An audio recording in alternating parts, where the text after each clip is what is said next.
우크라이나 전쟁 초반, 러시아는 북한으로부터 필요한 것을 빠르게 가져왔습니다. 병력과 포탄, 단거리 무기까지 당장 쓸 수 있는 것들이었습니다. 시간이 없었고 선택지도 없었기 때문입니다. 러시아 입장에서 북한은 품질이 아니라 속도의 문제였고 국제 여론이 아니라 즉각 투입이 가능한 유일한 통로였습니다. 대가로 무엇을 약속했는지는 공식 문서로 공개된 바는 없습니다. 하지만 여러 외신과 정보당국 분석을 종합하면 현금 지급, 군사 기술 이전, 그리고 외교적 안전보장이 거론돼 왔습니다. 문제는 이 약속들이 실제로는 거의 이행되지 않고 있다는 점입니다. 북한은 이미 여러 차례 파병을 단행했습니다. 형식은 지원이었지만 실제로는 실전 투입이었고 단순한 상징적 연대가 아니라 체제 리스크를 감수한 선택이었습니다. 북한 입장에서 전쟁 지원은 내부 결속과 외부 협상력을 동시에 노린 카드였습니다. 하지만 돌아온 결과는 기대와 달랐습니다. 복수의 외신 보도에 따르면 북한이 약속받았다고 알려진 금액 중 실제로 지급된 비율은 극히 일부에 불과하다는 분석이 나왔습니다. 러시아는 자국 전쟁 비용조차 감당하기 어려운 상황에서 북한에 대한 대가 지급을 계속 미루고 있는 것으로 전해졌습니다.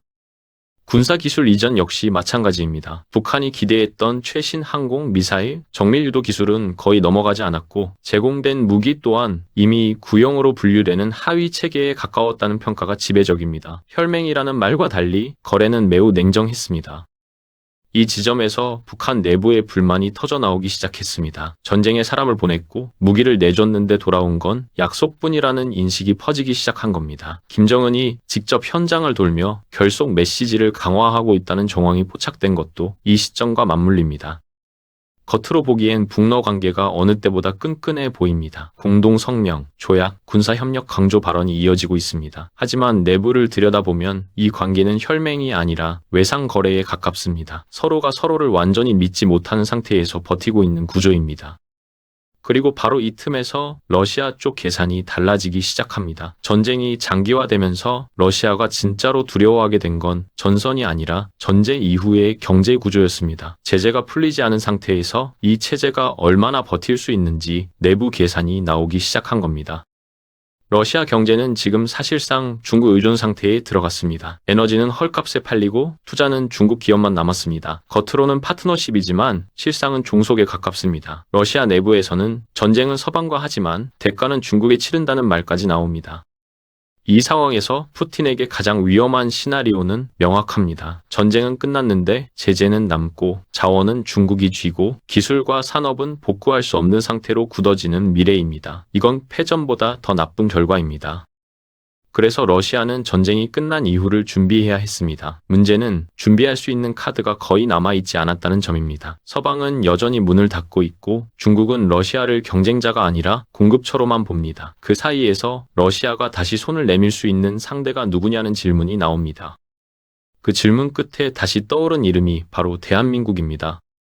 여기서 중요한 포인트는 하나입니다. 러시아가 한국을 찾은 이유는 북한을 버리기 위해서가 아닙니다. 북한으로는 미래가 안 보이기 때문입니다. 북한은 전쟁을 도와줄 수는 있지만 전쟁 이후의 복구와 성장에는 아무런 답을 주지 못합니다. 러시아가 지금 절실하게 필요한 것은 병력이 아니라 기술이고 무기가 아니라 산업이며 구호가 아니라 자본입니다. 그리고 이 세 가지를 동시에 충족시킬 수 있는 국가는 극히 제한적입니다. 이제부터 이야기는 완전히 다른 방향으로 흘러갑니다. 정치와 혈맹의 문제가 아니라 숫자와 지도, 그리고 길의 문제입니다. 푸틴이 한국을 향해 손을 내민 진짜 이유, 그 핵심은 바로 북극으로 향합니다. 이게 끝이 아닙니다. 오히려 지금부터가 본론입니다. 러시아가 바라보는 북극은 단순한 땅이 아닙니다. 지도에서 보면 얼음뿐인 공간이지만 푸틴에게 북극은 전쟁 이후 러시아를 다시 살릴 수 있는 거의 유일한 성장 엔진입니다. 그래서 러시아 내부에서는 북극을 푸틴 왕국의 마지막 퍼전이라고 부릅니다. 이 북극을 관통하는 핵심이 바로 북극 항로입니다. 부산에서 네덜란드 로테르담까지 기존 수에즈 운하를 이용하면 약 2만 킬로미터가 넘습니다. 그런데 북극 항로를 쓰면 12,000킬로미터 수준으로 줄어듭니다. 거리만 줄어드는 게 아니라 시간은 약 보름, 연료비는 획기적으로 감소합니다. 이건 단순한 물류 단축이 아닙니다. 글로벌 무역의 구조 자체를 바꾸는 길입니다. 에너지와 자원을 실어 나르는 국가에게 이 항로는 곧 패권이고 통제권입니다. 러시아가 북극을 놓치면 미래가 없다고 말하는 이유가 여기에 있습니다. 러시아는 오래전부터 이 그림을 그리고 있었습니다. 야말 LNG 프로젝트를 시작으로 북극 자원을 캐내고 쉐빙 LNG 운반선을 대거 투입해 항로를 선점하겠다는 계획이었습니다. 문제는 이 모든 계획의 핵심에 러시아 혼자서는 할 수 없는 영역이 있다는 점입니다. 바로 배입니다. 더 정확히 말하면 얼음을 깨고 가스와 자원을 실어 나를 초고난도 선박 기술입니다. 이 분야에서 러시아는 결정적인 약점을 갖고 있습니다. 설계, 건조, 안정성, 대량 생산, 어느 하나도 세계 최상위가 아닙니다. 그래서 러시아가 선택했던 파트너가 한국이었습니다. 전쟁 이전 러시아 북극 프로젝트의 상당수에는 한국 조선사가 이름을 올리고 있었습니다. 쉐빙 LNG선, 극지용 특수선, 에너지 운반선까지 핵심은 모두 한국 기술이었습니다. 하지만 우크라이나 전쟁이 터지면서 이 연결고리가 한 번에 끊어졌습니다. 제재가 들어갔고 계약은 중단됐고 이미 진행 중이던 프로젝트도 멈춰섰습니다. 러시아의 북극 계획은 그 순간부터 사실상 정지 상태에 들어갔습니다. 문제는 시간이 러시아 편이 아니라는 점입니다. 북극을 노리는 나라는 러시아만이 아닙니다. 미국은 알래스카를 거점으로 북극 영향력을 확대하고 있고 중국은 이미 근북극 국가를 자처하며 러시아 자원을 헐값에 사들이고 있습니다. 이 상황이 러시아의 가장 치명적인 이유는 단순합니다. 북극 항로를 러시아가 통제하지 못하면 북극은 러시아 땅 위에 있지만 실제 이익은 중국과 미국이 가져가게 됩니다. 자원은 캐지만 부는 밖으로 빠져나가는 구조가 되는 겁니다. 지금 러시아가 중국과 맺고 있는 관계는 협력이 아니라 의존에 가깝습니다. LNG 가격은 중국이 정하고 계약 조건도 중국이 유리하게 가져갑니다. 러시아 내부에서는 우리는 전장항을 잃고 협상으로 중국에 묶였다는 말이 나옵니다. 푸틴에게 이건 최악의 시나리오입니다. 강대국 러시아가 자원 하청국으로 굳어지는 그림이기 때문입니다. 그래서 러시아는 중국이 아닌 다른 출구를 반드시 찾아야 했고 그 출구의 조건은 매우 까다로웠습니다. 첫째, 기술력이 있어야 합니다. 둘째, 제재 리스크가 상대적으로 낮아야 합니다. 셋째, 북극에서 군사 패권을 노리지 않는 중립적 성격이어야 합니다. 이 세 조건을 동시에 만족하는 국가는 거의 없습니다. 그리고 그 조건에 정확히 들어맞는 나라가 한국이었습니다. 한국은 세계 최고 수준의 조선 기술을 갖고 있고 북극용 선박에서도 이미 실적을 쌓아왔습니다. 동시에 북극을 군사적 전장으로 만들 의지도 패권을 선언할 이유도 없습니다. 러시아 입장에서 한국은 가장 위험하지 않으면서도 가장 실질적인 파트너입니다. 미국처럼 조건을 붙이지 않고 중국처럼 잠식하지도 않으며 유럽처럼 정치적 명분만 앞세우지도 않습니다. 기술과 계약 중심의 협력이 가능한 상대입니다. 여기서 푸틴의 계산이 바뀝니다. 북한은 전쟁을 버티게 해줄 수는 있지만 북극을 열어주지는 못합니다. 북한은 병력과 포탄을 줄 수는 있지만 쉐빙 LNG선을 만들어주지는 못합니다.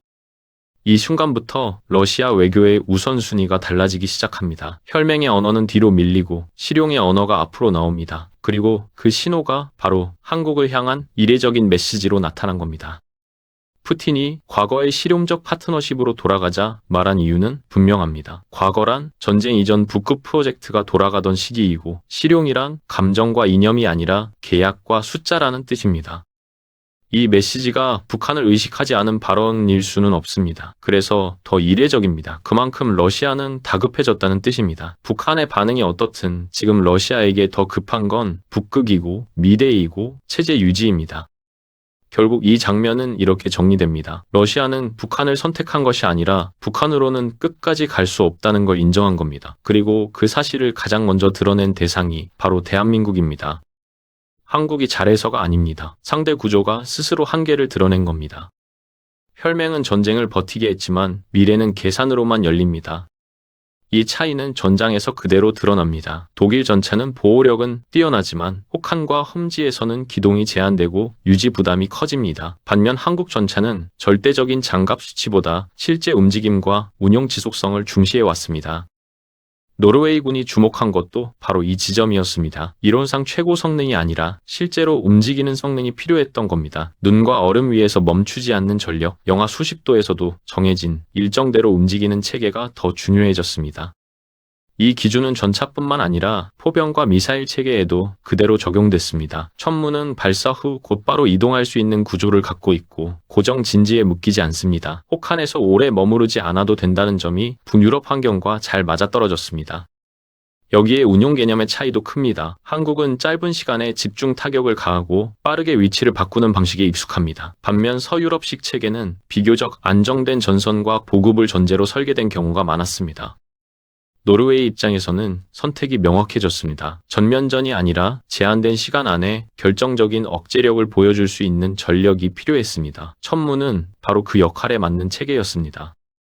이제 이 선택이 왜 노르웨이 하나로 끝나지 않는지 봐야 합니다. 북유럽 국가들은 서로의 결정을 매우 면밀하게 관찰합니다. 하나가 움직이면 다른 나라들은 즉시 계산에 들어갑니다.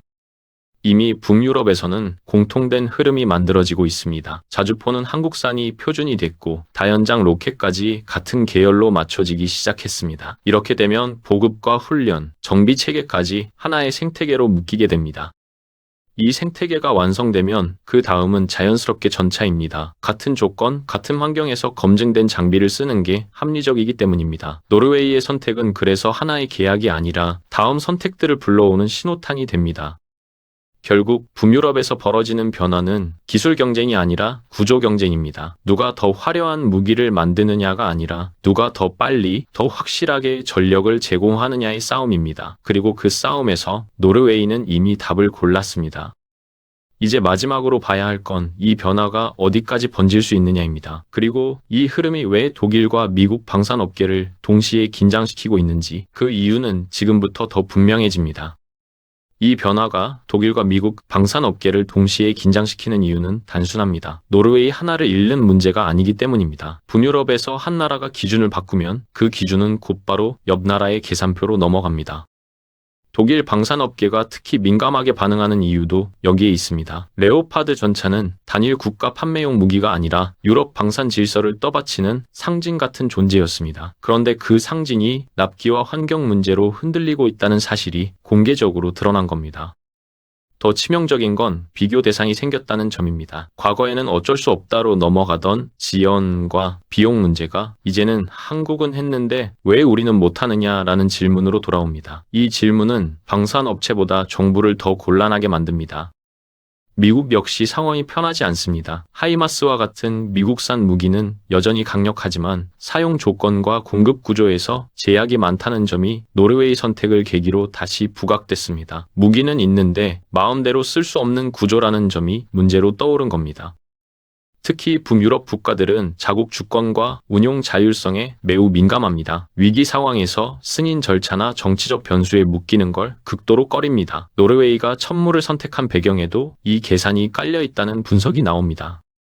이제 시선은 자연스럽게 다음 나라로 옮겨갑니다. 핀란드와 스웨덴입니다. 두 나라 모두 러시아와의 관계에서 현실적인 안보 계산을 최우선에 두는 국가들입니다. 그리고 둘 다 혹한과 험지를 기본 환경으로 삼고 있습니다.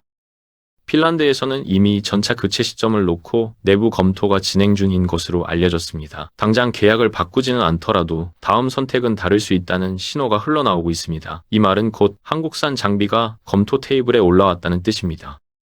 스웨덴 역시 상황은 비슷합니다. 독일 전차의 가격이 대당 수백억 원 수준까지 올라가면서 부담이 커졌고 납기 역시 장담할 수 없는 상황입니다. 반면 한국 전차는 이미 생산 라인이 돌아가고 있고 실전 배치 사례가 쌓이고 있습니다.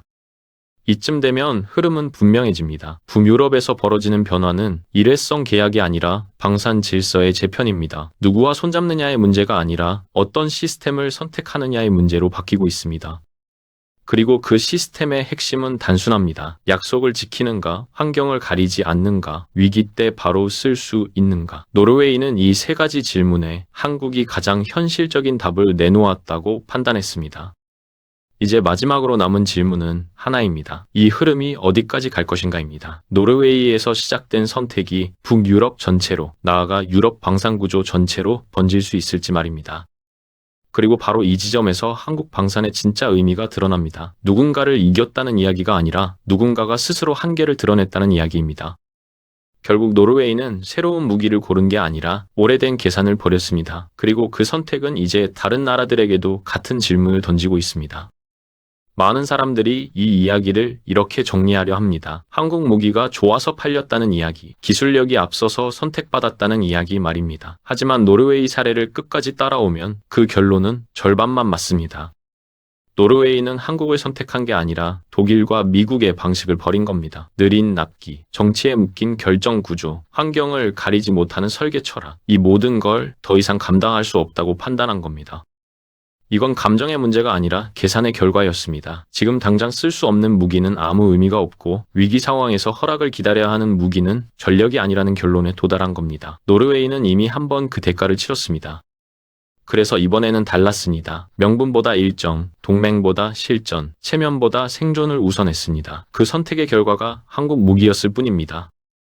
이 흐름이 중요한 이유는 여기 있습니다. 한국이 잘해서가 아니라 기존 질서가 스스로 균열을 드러냈다는 점입니다. 북유럽이라는 가장 까다로운 환경에서 가장 냉정한 계산이 내려졌고 그 결과가 공개된 겁니다.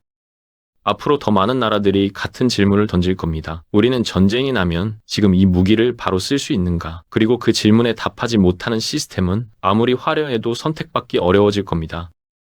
노르웨이는 그 질문에 가장 먼저 답을 요구한 나라였습니다. 그리고 그 답은 생각보다 조용하지만 아주 분명한 방향을 가리키고 있습니다.